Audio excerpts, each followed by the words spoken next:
자, 태어난 달이라는 것은 어떤 에너지 속성이 있죠? 태어난 달은 자기가 성장하면서 터득한 기술, 자기만의 습성, 고집, 성향, 이것이 이제 업무로 연결되겠죠. 직업으로도 연결될 확률이 높겠죠. 그래서 이 태어난 달의 에너지는 그 사람이 살아가는 모습을 엿볼 수가 있어요. 그러니까 태어난 달과 그 사람의 삶의 환경은 대단히 밀접한 관계가 있겠죠. 자, 자월에 출생하신 분들은 대설과 동지절기에 태어나신 분이에요. 사주팔자를 보면은 요 월에 자자가 나와야지 자월에 출생하신 분이에요. 자, 자월에 태어나신 분은 임이라고 하는 에너지와 계라고 하는 에너지로 만들어져요. 그러니까 이런 속성이 두 가지가 다 있다는 뜻이겠죠. 자, 임이라고 하는 에너지는 변화성에 포커스가 있다는 거예요. 그 시대에 새롭게 변하는 관심사, 분석하는 힘이 있다는 거고요.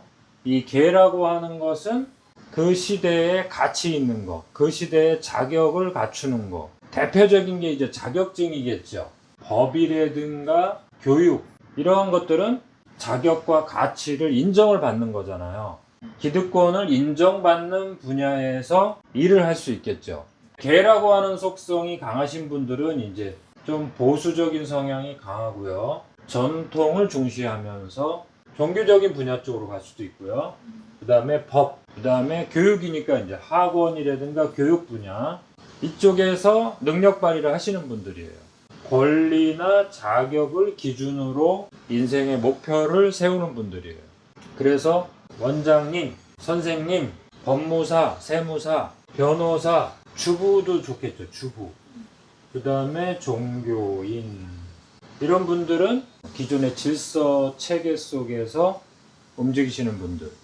여기는 이제 그 시대에 맞는 규칙과 질서를 제공하는 분들이라고 보셔야죠. 자, 그래서 여기 제가 정리를 해봤어요. 기본적으로는 자월에 태어나신 분들은 신뢰와 믿음을 통해서 인생을 살아가시는 분들이에요. 솔선수범하시고 성실하시고 정확한 속성이 강하다. 올바른 사람한테는 올바르게 또 잘해주려고 하고, 올바르지 못한 것에 대해서는 비판하거나 지적하거나 이런 걸 또 정확하게 하시는 분들이에요. 대부분 잘 사는 분들이에요. 재물에 고정 수익이 있는 분들이고, 그 다음에 자격증을 따시면 좋다고 했죠. 근데 이제 임수, 아까 자월의 속성이 이제 임수와 계수라고 했잖아요. 자월에 태어나신 분이라고 해서 무조건 자격증이 있는 분이다 이렇게 얘기할 수는 없겠죠. 그 다음에 이제 질서 규칙의 속성이 강하기 때문에 좋고 싫음이 분명한 분들이에요. 그 다음에 자기 역할을 중시 여긴다고 했죠. 자월에 태어나신 분들은 자기가 맡은 역할을 제대로 해내라 이걸 주장하는 분들이에요. 그 다음에 기록과 기억을 중시 여기는 분들이에요. 아주 꼼꼼하고 청소를 하더라도 아주 깨끗하게 해내고 이런 분들이에요. 자월에 태어나신 분들이 대부분 이제 잘 살아가는데 세력을 확장하거나 영역을 확장할 때, 이럴 때 이제 이렇게 욕심이 좀 들어가는 해가 있겠죠. 그래서 자월에 태어나신 분들이 정확한 잣대를 가지고 정확한 분석을 통해서 행동하기 때문에 큰 실패를 하지 않는 분들이 많이 있지만, 그 사회의 변화 현상이라는 것은 변수들이 많이 있단 말이에요. 그래서 이제 자월에 태어나신 분들이 지나친 자신감, 이 자신감, 자기의 철저한 준비성, 이것을 믿고 너무 영역을 확장한다면 역시 위험 요소는 많이 존재하는 거죠. 이 부분이 나쁘다는 게 아니죠. 이 부분이 훌륭하신 분인데 이 자체가 위험성의 요소가 될 수 있단 말이에요.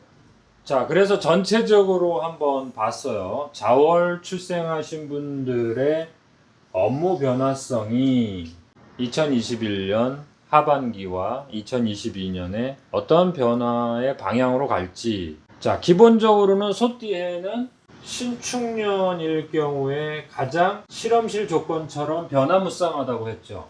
변혁기라고 했단 말이에요.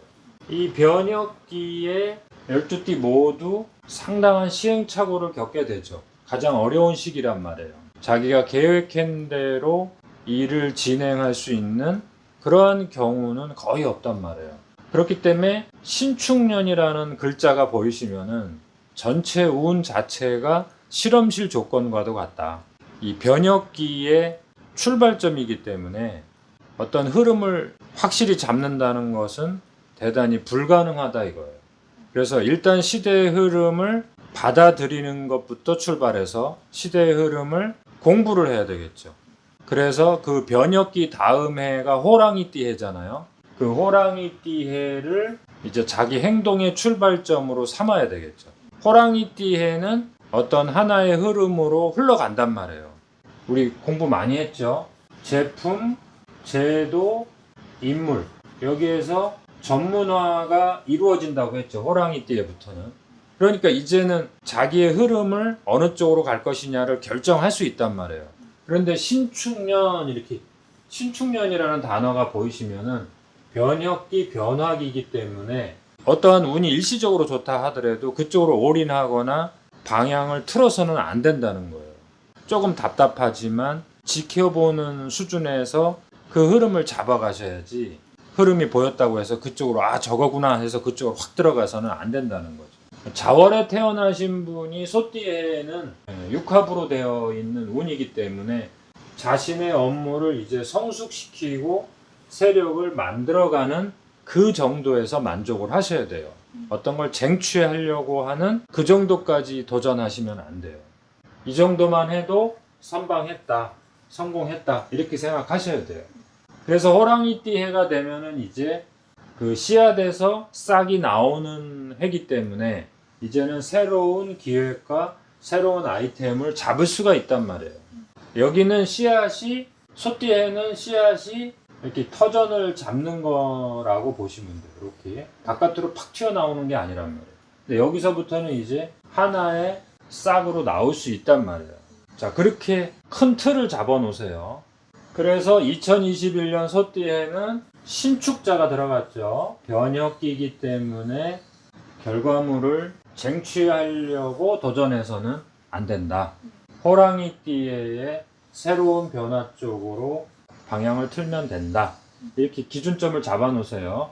자, 2021년 하반기는 신유술, 자월에 태어나신 분이 역시 금수상생의 운을 갖기 때문에 가지고 있는 그 가치를 발전시키는 단계이다. 그러나 2021년에 그 변혁기에 나타난 그 변화를 가을이면 누구나 다 결과물을 쟁취하고 싶잖아요. 열매 과일을 따고 싶잖아요. 그렇지만 2021년은 열매 과일을 자기 거로 만드는 것이 아니라 그것을 발견하고 공부하고 그 정도에서만 결과물을 가져도 성공한 거다. 이렇게 보셔야 돼요. 그 다음에 이제 해자축에 겨울이 오면은 방합을 이루고 삼합을 이루고 육합을 이루죠. 다 합이 되네요. 그렇죠? 어떤 일을 하겠다 하는 기획을 이룬다는 뜻이고요. 품목을 이제 정한다는 뜻이겠죠. 자기가 어떤 세력과 만날 것인가도 정해지는 거죠. 그래서 이제는 호랑이띠 해를 향해서 새로운 변화 쪽으로 자신의 자격을 갖출 수 있겠죠. 여기서 해자축이 대단히 중요하겠네요. 그렇죠? 어떤 흐름을 잡아서 2022년 호랑이띠의 봄에 포커스를 잡아야 되네요. 그러니까 2021년 가을의 결과물을 도출하고 싶은 욕망이 있다 하더라도 그 결과물을 위해서 자신의 역량을 모두 소비해서는 안 되겠죠. 조금 감추어 놓고, 자월에 출생하신 분들이 능력이 아주 많아도 자기 능력을 감추는 힘이 또 있잖아요.